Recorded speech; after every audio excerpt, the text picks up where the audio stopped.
Fans के बीच सालों से चलती आई हुई लड़ाई को शांत कराया जैक स्नाइडर की बैटमैन वर्सेस सुपरमैन मूवी ने, जहां यह बात साबित हो गई कि मर्द जाबाज होते हैं। अब बोलने में तो बहुत अच्छा लगता है, मगर सुपरमैन चाहता तो ब्रूस को कब का मार चुका होता। पहली बात तो उसके मोटिव्स बैटमैन को मारने के लिए बहुत क्लियर नहीं थे, मगर जस्ट इमेजिन करो कि सुपरमैन का होल एंड सोल मोटिव अगर बस ब्रूस को मारना ही होता तो वो कब का मार चुका होता। मगर ये बात नहीं है कि इतनी पावर्स रखने के बाद भी सुपरमैन छुप के जिंदगी बिताना पसंद करता है। और ब्रूस को सुपरमैन के मारने के मोटिव्स ही बिल्कुल अलग थे। अगर आपने Dawn of Justice extended cut देखा है तो आपको ये पता ही होगा कि ब्रूस के मोटिव्स कितने क्लियर थे सुपरमैन को मारने को लेकर। और आगे बढ़ने से पहले हेलो एवरीवन, मैं हूं पीजे और आप देख रहे हैं पीजे एक्सप्लेन। खैर, मेरे पास कुछ और भी रीजंस हैं कि बैटमैन इतना क्यों हेट करता है सुपरमैन को, क्योंकि भाई जरूरी नहीं है कि पिक्चर अपनी सारी फीलिंग्स डायलॉग के जरिए ही कन्वे करे। कुछ चीजें बस बिन कहे भी समझी जा सकती हैं। तो भाई सबसे पहला ही पॉइंट ये आता है, he is a threat to humanity. और इस बात को मुझे कोई बहुत ही ज्यादा ओवर एग्जैजरेट करके बताने की जरूरत नहीं है, क्योंकि भाई ये बहुत ही सिंपल सी बात है। ये धरती का सबसे ज्यादा पावरफुल बीइंग है, जो चाहे किसी भी देश की सरकारों को मिनटों में बदल सकता है, अपनी मनमर्जी कर सकता है और इसे रोकने वाला कोई नहीं। किसी भी शख्स के पास कितनी भी पावर्स क्यों ना हो, चाहे पॉलिटिकली हो गई या फिजिकली, मगर कुछ लिमिटेशंस तो होती ही हैं जो इस पे लागू नहीं होती। धरती का सबसे पावरफुल बीइंग आराम से घूम रहा है, पता नहीं कब क्या किस बात पे इसे गुस्सा आ जाए। कई चीजें हो सकती हैं जो उसके नजर में सही हो मगर तुम्हारी नजर में नहीं, और जब कॉन्फ्लिक्ट इन इंटरेस्ट होगा तो कर ही क्या सकते हो। और इस बात के साथ अपना अगला ही पॉइंट आता है, बैटमैन एक एथिस्ट है और उसकी ठीक उल्टी जगह सुपरमैन एक गॉड।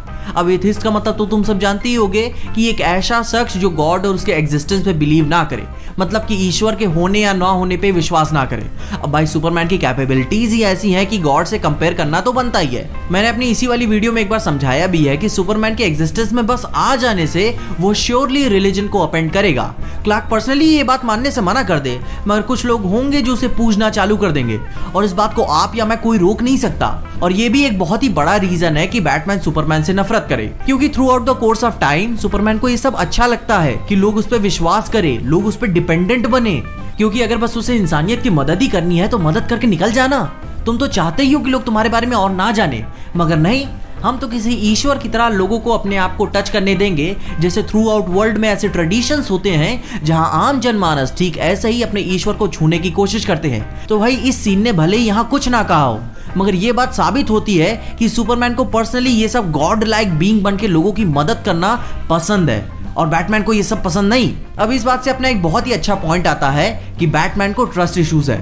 बैटमैन खुद पे भरोसा नहीं करता, सिंपल सी बात तो यही है, क्योंकि रियली ब्रूस को इंफीरियरिटी कॉम्प्लेक्स है। अब इसका मतलब तो जानते ही होंगे कि जो शख्स अपने आप को या अपनी काबिलियत को किसी और शख्स से कम आंकने लगता है कि मुझे डर है, मैं उसकी तरह अच्छा नहीं हूँ, बस उसके रहने की वजह से मुझे अपने आप पे भरोसा नहीं है। और यह बात सिर्फ ब्रूस सुपरमैन के लिए फीलिंग्स नहीं रखता, ब्रूस को किसी पे भरोसा नहीं है। इवन दो उसकी बनाई हुई जस्टिस लीग पे भी उसे किसी भी मेंबर्स पे उसे भरोसा नहीं है, और इसीलिए तो वो प्लान्स बनाता है, और उसके प्लान्स कभी नाकाम नहीं होते। अब हाँ, थोड़ा टाइम भले ही लग जाता है, बट प्लान्स काम करते हैं। ब्रूस को बस प्रिपरेशन टाइम दे दो, वो अपने मरने के बाद कभी प्लान बना के रख देगा, and I am damn sure it's not going to fail.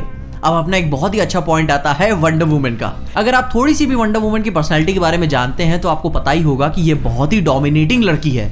उसे भी ऑलमोस्ट किसी से भी डर नहीं, बट लोगों में अच्छाई देखती है, हमेशा सबकी मदद करती है।